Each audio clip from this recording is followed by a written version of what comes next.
Hello, I'm Lindsay, and in this video I'll be talking about reasonable adjustments. The Equality Act 2010 protects you from being discriminated against, harassed or victimised on the basis that you have any of the protected characteristics. And there are separate videos in this series which look at the different forms of discrimination. And I'm going to be focusing on the duty to make reasonable adjustments for disabled people. In a previous video we explained the meaning of disability under the Act, so I won't be covering that again in this video. The duty to make reasonable adjustments is one of a range of ways the Equality Act aims to remove the barriers faced by disabled people. So this duty means that businesses such as shops, cafes, cinemas for example, have to take reasonable steps to remove barriers which might make it difficult for disabled people to use those services. Some of the duties also apply to other service providers and businesses such as public authorities, landlords, employers, clubs, associations, schools, colleges, universities. And if adjustments are not made, and if a disabled person cannot use the services, this is disability discrimination. There are three situations when the duty applies under the Act, and all three are concerned with addressing situations where a disabled person is put at a substantial disadvantage compared to non-disabled people. And what this means is that the disadvantage must be more than minor or trivial. And I will talk about each of these three duties in turn. First, the Act says that when a provision, criteria or practice, for example a policy or the way something is done, puts disabled people at a substantial disadvantage compared with people who are not disabled, there's a duty to take reasonable steps to avoid that disadvantage.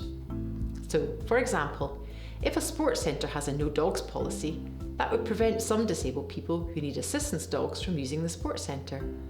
And a reasonable adjustment to that policy would be to allow assistance dogs.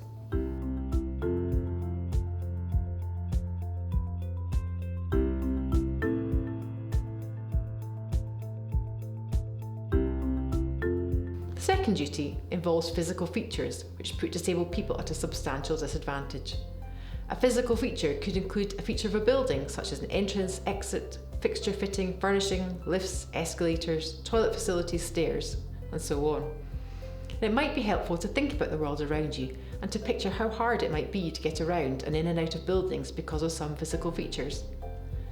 The Act says that where a physical feature puts disabled people at a substantial disadvantage compared with people who are not disabled, there's a duty to take reasonable steps to avoid that disadvantage. So for example, if a restaurant can only be accessed by steps and has no disabled access toilet, this would place a wheelchair user at a substantial disadvantage, and the owners would have to take reasonable steps to help. And this could include installing a ramp or a portable ramp and making changes to the layout of the toilet facilities.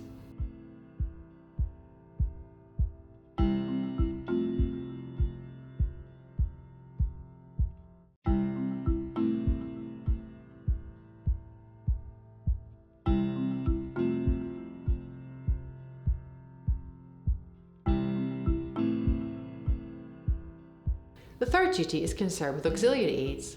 An auxiliary aid is something which provides support or assistance to a person, for example a piece of computer equipment, software, a hearing loop, a British Sign Language interpreter, or a support worker for a disabled worker.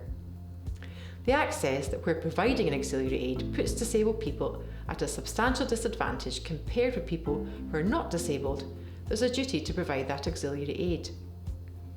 For example, visually impaired employee might not be able to do his or her job if the employer does not provide the equipment to magnify the screen. There would then be a duty on the employer to take reasonable steps to help, for example by purchasing equipment or software.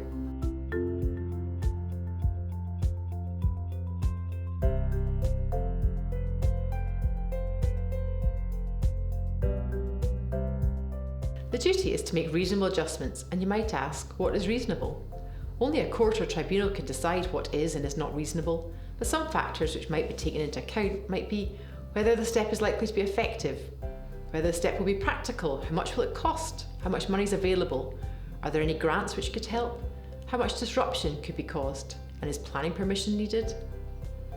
As discussed, a range of people have duties to make reasonable adjustments, but it's important to remember that the duty operates differently depending on the sector, and not all elements apply in all contexts.